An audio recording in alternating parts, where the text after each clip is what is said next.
ഓയ് ഗൈസ്, ഇതൊരു ലോങ് വ്ളോഗാണ്. കഴിഞ്ഞ ദിവസം ഞാൻ നാട്ടിൽ പോവാണെന്ന് പറഞ്ഞില്ലേ, അപ്പം നാട്ടിലോട്ട് പോകുന്നതിൻ്റെ വ്ളോഗാണ് കേട്ടോ.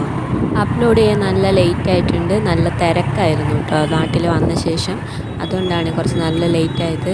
അപ്പം നമ്മൾ റെയിൽവേ സ്റ്റേഷനിലോട്ട് പോകാൻ വേണ്ടിയിട്ട് നമ്മൾ സ്കൂട്ടിയിൽ തന്നെയാണ് കേട്ടോ ഇറങ്ങിയത്. അത്യാവശ്യം കുറച്ച് ലഗേജ് ഒക്കെ ഉള്ളതുകൊണ്ട് നമ്മളെപ്പോഴും സ്കൂട്ടിയിൽ തന്നെയാണ് പോവാറ്. പിന്നെ റെയിൽവേ സ്റ്റേഷനിൽ ഇറക്കി വിട്ടിട്ട് ഏട്ടൻ വണ്ടി നിർത്താനായിട്ട് നമ്മുടെ KSRTC സ്റ്റാൻഡിലോട്ട് പോയി.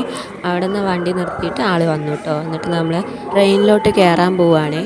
വൈകിട്ട് 7:15 നമുക്ക് ട്രെയിന്. നമ്മളെപ്പോഴും വൈകുന്നേരം ടൈമിലാണ് കേട്ടോ നാട്ടിലോട്ട് പോകാറ്. അപ്പോൾ എപ്പോഴും സ്ലീപ്പറാണ് എടുക്കാറ്. അപ്പോൾ നമുക്ക് കംഫർട്ടബിളായിട്ട് കിടന്നുറങ്ങി ഒക്കെ പോകാൻ പറ്റും.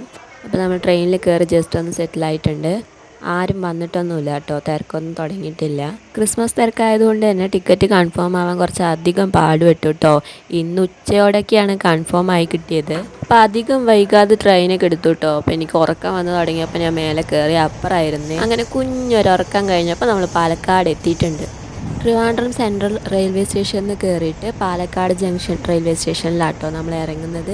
അധികം നേരം ഉറങ്ങാനൊന്നും പറ്റിയില്ല കേട്ടോ, കാരണം ഇപ്പോൾ സ്വാമിമാരുടെ സീസൺ ആയതുകൊണ്ട് നല്ല തിരക്കുണ്ട്. അപ്പം നമ്മൾ പാലക്കാട് ട്രെയിൻ ഇറങ്ങിയ ശേഷം കുറച്ച് നടക്കാനുണ്ട് കേട്ടോ. നമ്മൾ പുറത്ത് ഗേറ്റിൻ്റെ അവിടേക്ക് വണ്ടി വരും. അപ്പൂസും അച്ഛനും കൂടി വിളിക്കാൻ വരാമെന്ന് പറഞ്ഞിട്ടുണ്ട്. അപ്പം നമ്മൾ കുറച്ച് നേരം ഒന്ന് വെയിറ്റ് ചെയ്തപ്പോഴത്തേക്കും അവരെത്തിയിട്ടുണ്ട് കേട്ടോ. അപ്പം നമ്മുടെ ചോട്ടൂനിയും കൊണ്ടാണ് കേട്ടോ അവർ വന്നത്. അങ്ങനെ നമ്മൾ വൈകാതെ കാറിൽ കയറി.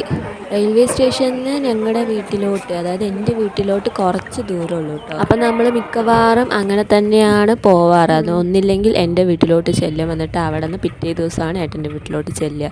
ഇപ്രാവശ്യം അങ്ങനെയാണ്. ഇപ്രാവശ്യം വരവിന് ഒരു പ്രത്യേക കാരണം കൂടിയുണ്ട്. നമ്മുടെ അപ്പൂസ് സ്വാമിയാണ്. അപ്പം അപ്പൂസിൻ്റെ കെട്ടുന്നറ കൂടാനും കൂടിയാണ് നമ്മൾ വന്നത്. ഞങ്ങൾ വന്ന ആ ദിവസം തന്നെയാണ് കേട്ടോ കെട്ടുന്നറ.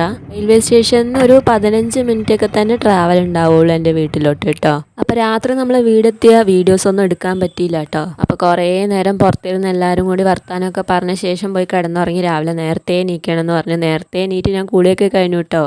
അപ്പോൾ ഇവിടെ നല്ല മഞ്ഞാണ്. ഇപ്പം നമ്മുടെ വീട്ടിൻ്റെ പുറത്തത്തെ കാഴ്ചയാണ്. ഇവിടെ അച്ഛൻ എന്തോ തിരഞ്ഞുകൊണ്ടിരിക്കുകയാണ്. അപ്പോഴത്തേക്ക് അമ്മ എനിക്കൊരു പണി തന്നിട്ടുണ്ട്. അവിയലിന് കഷ്ണം അരിയാൻ പറഞ്ഞിട്ട് കൈ കൊടുന്ന് തന്നു. അപ്പം ഞാൻ അതെല്ലാം വൃത്തിയാക്കിക്കൊണ്ടിരിക്കുകയാണ് കേട്ടോ, പച്ചക്കറിയൊക്കെ. അപ്പം ഇന്ന് വൈകിട്ടാണ് കെട്ടുന്നറ കേട്ടോ. അപ്പം നമ്മുടെ മേമയും കുട്ടികളൊക്കെ വരാമെന്ന് പറഞ്ഞിട്ടുണ്ട്. അപ്പോൾ ഉച്ചയ്ക്ക് ഫുഡ് കഴിക്കാൻ അവരൊക്കെ ഉണ്ടാവും. അപ്പോൾ അവർക്കും കൂടി വേണ്ടിയിട്ട് നല്ലൊരു ഫുഡ് ഉണ്ടാക്കാമെന്ന് പറഞ്ഞിട്ട് അമ്മ സദ്യ ഉണ്ടാക്കാൻ പോവാണേ.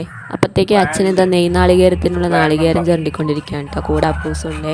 എന്തൊക്കെയോ പറഞ്ഞ് രണ്ടുപേരും കൂടി തെറ്റി. എന്നിട്ട് അച്ഛൻ്റെ കാലിൽ എന്തോ ഇട്ട് വരഞ്ഞതാണ് അച്ഛൻ ഇപ്പോൾ പൊക്കി നിൽക്കുന്നത്. അങ്ങനെ അതൊക്കെ കഴിഞ്ഞ ശേഷം നമ്മൾ ഫുഡ് കഴിക്കാൻ ഇട്ടിരുന്നു. രാവിലെ കഴിക്കാനായിട്ട് ഇഡലി ആയിരുന്നു. കൂടെ നമ്മുടെ നാളികേരം ചട്നിയും ചമ്മന്തിയും പിന്നെ സാമ്പാർ പിന്നെ ഇഡലിപ്പൊടിയൊക്കെ ഉണ്ടായിരുന്നു കേട്ടോ. അപ്പോൾ രാവിലത്തെ ഫുഡ് അടിയൊക്കെ കഴിഞ്ഞിട്ട് വൈകിട്ടേക്കുള്ള ഭക്ഷണമൊക്കെ ഉണ്ടാക്കി കഴിഞ്ഞു. പിന്നെ മേമയും കുട്ടികളൊക്കെ വന്നിട്ടുണ്ടായിരുന്നു. അങ്ങനെ കുറേ നേരം വർത്താനമൊക്കെ പറഞ്ഞിരുന്നു. പിന്നെ വൈകിട്ടായിരുന്നു കെട്ടുന്നറാന്ന് പറഞ്ഞിരുന്നല്ലോ. നമ്മൾ കെട്ടുന്നറയുടെ വീഡിയോസൊന്നും ഇതിൽ ഞാൻ അപ്ലോഡ് ആക്കിയിട്ടില്ല കേട്ടോ. സത്യം പറഞ്ഞാൽ അതൊന്നും എടുത്തിട്ടില്ല, അമ്പലത്തിലായതുകൊണ്ട് തന്നെ അതൊക്കെ വിട്ടുപോയി. അങ്ങനെ വൈകിട്ട് ഒരു 5:30 ആകുമ്പോൾ അവരെ ഇറങ്ങിയ ശേഷം ഞങ്ങൾ ഏട്ടൻ്റെ വീട്ടിലോട്ട് പോയി കേട്ടോ. അപ്പം ഇനി ബാക്കി വിശേഷങ്ങളായിട്ട് അടുത്ത വീഡിയോ കാണാം. ശരി, എന്നാൽ പിന്നെ.